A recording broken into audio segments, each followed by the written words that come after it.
Yes, guys, I'm Si. Welcome to Cardiff City World. This is 5 things we learned from Cardiff City 1, Hull City 3. We've got a jam-packed week on the channel this week. Like it is some great stuff. Tomorrow morning or tomorrow lunchtime, we've got the history of Cardiff City, episode 2 with the club historian Terry Phillips, all about Frank Burrows. Tomorrow night, we've got the Cardiff City phone-in featuring myself, Steve, and a couple of other people on the panel, including Reese's mum. Tuesday, we've got the whole Cardiff Birmingham preview. Wednesday, we've got a watch-along. Thursday, we got 5 things we learned from the Birmingham game. Friday, we've got the preview for the Saturday game. We've got the match reaction Saturday night, and then it's 5 things next Sunday. It's literally Cardiff City content 7 days a week by the fans, for the fans. So if you're not subscribed, please do subscribe, like the video, share it. Like I really appreciate if you can retweet it, share it, all that good stuff. Just spread it around as we take a deep dive into yesterday's game for the next 20 minutes or so. As what did we learn from another pretty poor performance from Cardiff City against another team who were bang out of form? Hull City got their first win in 7 games, and like this is becoming a problem. Is that whenever we play a team who bang out of form, they play themselves back into form, and the one goal by Carvalho, like it's a great team goal, very good football, etc. But like the lack of press is astounding. Like no one attempts to make a tackle. So like whilst you can hold your hand up and you can say, yeah, it's a great goal from Hull. Like you've got to get a tackle. And then what's frustrating is today I've watched like the Rangers game, I watched United Liverpool, and you see these players and they're like fighting for their lives, and they're genuinely like putting every ounce of effort, blood, sweat, tears into trying to get the points. And you feel like Cardiff are very passive in the way they're going. So let's get rolling anyway. First thing we learned, I was going to save this one to last, but I think I'm going to start with it. All week last week in the Welsh media and Wales Online and stuff like that, BBC, we heard about how great Cian Ashford's finishing is in training, and the players have been really impressed, and how him and Joel Colwell are going to play, and they're going to get their time, and neither one gets on the pitch again. And I think what's frustrating is something that I've talked about a lot over the last few weeks is not going to get relegated, not going to get the playoffs. So we should be building for next season. We should be giving Tanner some starts. We should be bringing Ashford and Joel Colwell off the bench to give them some time. In my opinion, we should give Turnbull some time alongside Siopis and deeper role. But it's very much the same thing over and over again. And I was very disappointed like when it went 2-1, I was like, right, get Ashford on now, because the one thing which Cardiff City absolutely 100% lack is a finisher, is a striker. The crowd was up, 57th minute, 2-1. Grant scored, and he brings on Wilson Esperand. And all right, look, Wilson Esperand for bowler. All right. Like, I don't really understand why bowlers finish it playing anyway. And he brings on Ramsey for Turnbull. Again, all right.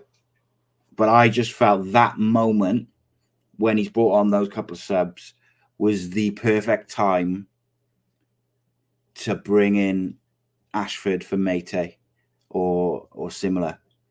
Or even bring him on for bowler and play him off the right. But, like, give him a good half hour to show, let him get acclimatized and see what he can do. If he's this finisher that we keep hearing about, let's do it. I felt like it was a missed opportunity. I know that Hull got back and got a third goal pretty quick after that. I think it was like a minute after the substitutions.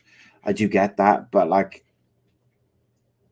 it's just feels like lip service rather than a plan, and it's disappointing. Number 2, I think some players are being genuinely affected by the negativity surrounding the squad, whether that's the negative football, whether it's the negativity from the fans, the empty seats. I think the negativity overall is affecting some of them. I think Gutas particularly has found it really difficult in the last month or so, but also Perry NG, one of the most reliable right backs in the championship. And I've said a few times, I think he's one of the best right backs in the championship. But this last month or so, he's had a couple of games where he's been really, really poor, which is very unlike him. He was given like a bit of a rough time. Look, he's up against some good players. We highlighted Philogene and that left-hand side for Hull in the preview. And, it was always going to be a difficult afternoon for him, but I did think he was poor. Phillips, I thought, was not as good as usual. It's frustrating for me. Yeah, it's frustrating to watch. Andrew, that's a good point, and that's going to be my number 5 point. So we'll discuss that in a bit more detail shortly. But and look, I think I just don't understand the obsession with Josh Bowler. I don't think he offers a great deal. He's very inconsistent, and I would like to see other players given a chance. I'd like to see Tanner get a few starts before the end of the season just to see. Let's have a look. Is he going to be ready for next year? Because you just don't know. In the championship, it's very rare that you get games where the result doesn't matter or where there's no pressure. So, this period now, between now and the end of the season, where we're in a bit of no man's land, we're not going to get relegated, we're not going to get the playoffs. It's an amazing opportunity to look at some of these young players. Amazing opportunity to look at Tanner, to genuinely see if they can be a part of the first team squad next year. And if they can't, if you give them, you say Tanner starts every game between now and the end of the season and he's not quite up to it, you can say, right, okay, maybe he needs to go on loan again, or maybe he's just not up to it. I don't know. But I'm not necessarily singling him out. I'm just saying that there's an opportunity between now and the end of the season to have a look at the likes of Tanner, Ashford, Joel Colwell, see if they're ready, see if they're good to go for the start of next season. And if they're not, they can be, send them on loan where they can play week in, week out. I thought Carlin Grant was very good again, but realistically, his wages are too high, so it's very unlikely we sign him. David Turnbull, I thought, was tidy, but not spectacular. Siopis does the dirty work. Mate again, a lot of good link-up play, nothing much to it. Thought Joe Rawls was a little under the weather, but look, I also think Hull are a good football team, but also I think the thing with Hull, and we'll say this is number 3, Hull City do deserve some credit. They played some good football, but they also played in a way which Cardiff struggle with. They move the ball quickly, they move off the ball, and they need to they need to move the ball quickly. They move the ball quicker. They move off the ball. They utilize the wide areas. Everything which Cardiff struggle with, because the likes of Josh Bowler doesn't help his fullback. We haven't got the right combination in the middle of the pitch, in my opinion, and then it just becomes a bit easy for teams. Like the Hull haven't won in 7 games, and we make them look like Brazil, much like we did the other day to, I think it was Sunderland, wasn't it? So Louise says Turnbull needs to be played forward, not back. I absolutely 100% disagree with that. All of his best games for Celtic came as part of a 2 in midfield with someone who's a bit more of a worker next to him, and he can dictate the play and play through the lines. Basically, a younger, more aggressive version of Joe Rawls. When he plays in the 10, he looks a bit lost. He's very good on the ball, but I think his attributes are more suited to playing a little bit deeper. But look, all opinions welcome. I'd absolutely play Ollie Tanner over Bowler. I wouldn't play Bowler now. He's not going to be here next year. I don't see what it achieves. But It's just my opinion. And as I say, I welcome all opinions. And it's typical, ex Bluebirds player. Philogene scores a goal, very good. Carvalho scored, they were good goals, but I thought even the one where they pass through and they start in their own half and it's like pop, pop, pop, pop, pop, lots of movement, lots of passing, like it was avoidable. Like if you watch our team, everyone is very static. No one tries to press. No one follows the runners off the ball. It's very meh. And that's tactical. That is the manager's tactics. He doesn't seem to want to press. He wants to sit in. He wants to make them compact. And he it's frustrating because I think at home, I think he does need to adapt and be a bit more aggressive. But look, ultimately, until there's a decision made by the people above, it's going to be this. He's not going to play for next year because he doesn't know if he's going to be here. And I think certain players are going to keep playing because he relies on them or he's comfortable with them.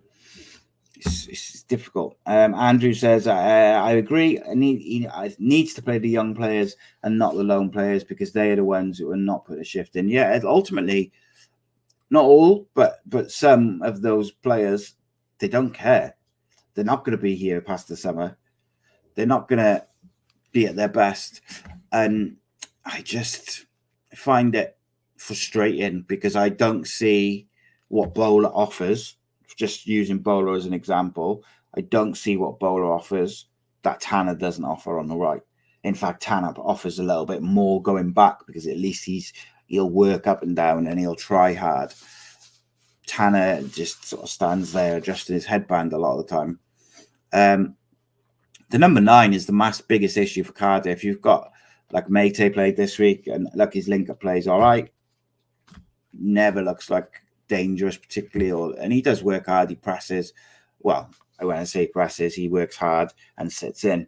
They don't press. And this is what I would like to see. So number 4, I would like to see Cardiff. I'd like to see Bulut. If Bulut's going to carry on right next year, I would like to see a different plan at home. I wholly think that the way he plays away from the Cardiff City Stadium is a good way to set up in the Championship. Make yourself compact, make yourself very difficult to break down, and then try and hit teams on the break. It's a good way to play away from home. But at home, as seen by the fans leaving, the empty seats, that people either leaving during the game or not coming out for the second half or just not going to games, the fans are frustrated by the style of play. And I don't think you need to make major tweaks to it to make it a bit more exciting. Just be a bit more aggressive, press, play some wingers who are going to be wingers, and just get the fans involved. Put a few tackles in. Like you watched the Old Firm derby today or United Liverpool today, and the tackles are flying in. Those players played for their fans, played for their manager, and the fans responded during those games of all 4 sides. And Cardiff fans are no different. They will get behind the team and they will become louder if the players do a bit. Very frustrating. Very frustrating. So number 5, Andrew mentioned it earlier. Nathan Blake made a comment or said something on Wales Online today that nothing will change until the ownership model changes. And he's 100% right. Andrew says Tan's the problem. So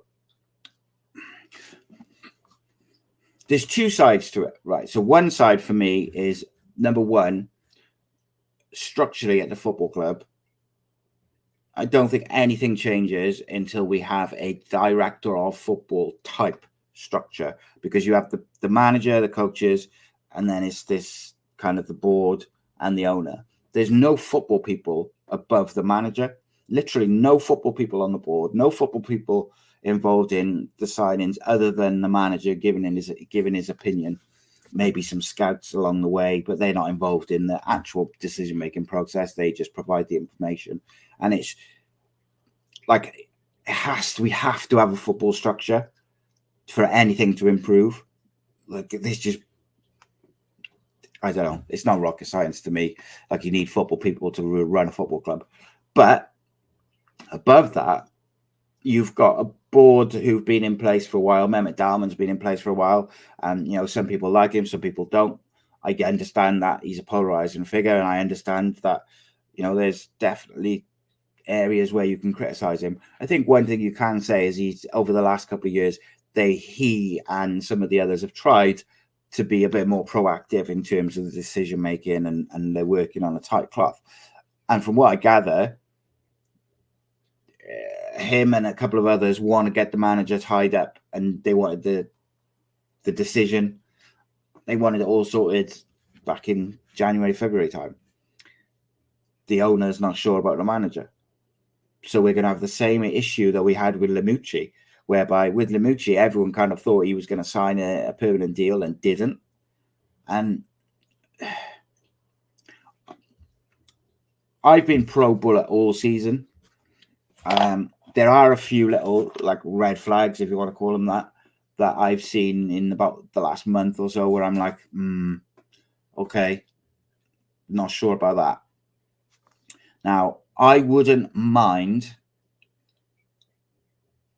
if they were going to not renew his contract at the end of the season, if I thought they had a short list of 3 to 5 managers who they'd sounded out, had a full profile on their character, people who've worked with them, what style of football they play, can they work on a relatively tight budget, etc., etc.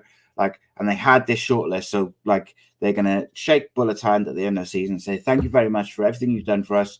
Thank you for stabilising the club this season. Both sides move along. Happy days, mutual consent. And the very next, the same day almost, they can phone these 5 managers on their shortlist and say, can you come down for an interview? Can you have an interview on Zoom? Blah, blah, blah. Can we have a chat to you and tell us what you would do with the club? But they won't. What they will do is, there's just this, I've forgotten the word, where it's like limbo, but I've forgotten the word, where it's in between, purgatory. So it's like you're just stuck there, and everyone is in that position, because until Vincent Tan makes a decision on whether he wants to keep the manager, nobody can make any plans.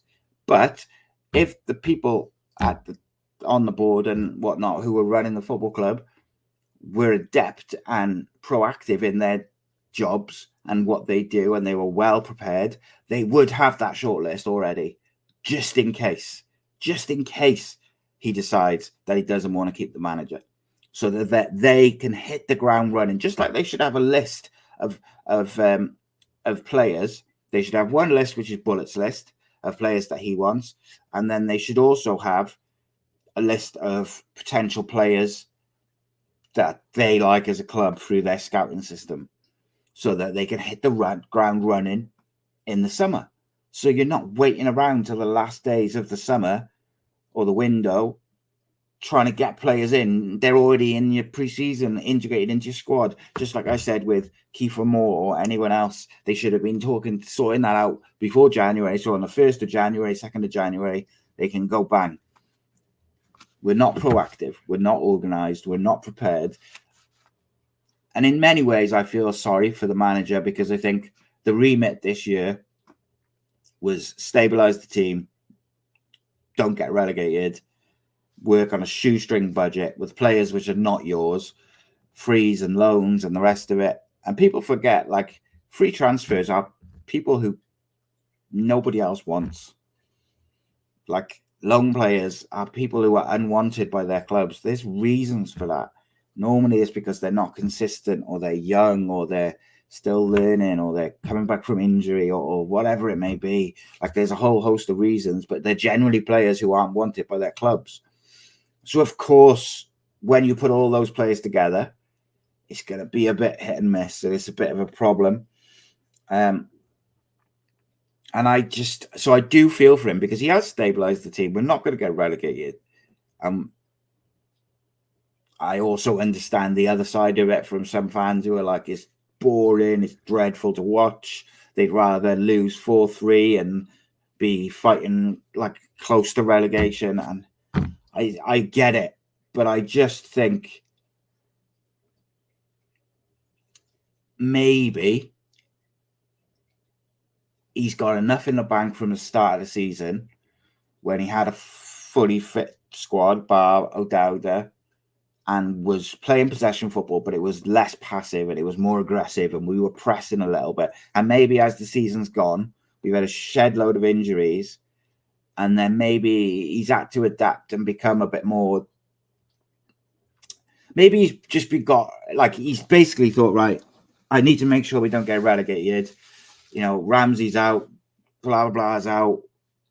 So I'm just going to have to do what I can do. I haven't got a striker, so I'm just going to have to do what I can do.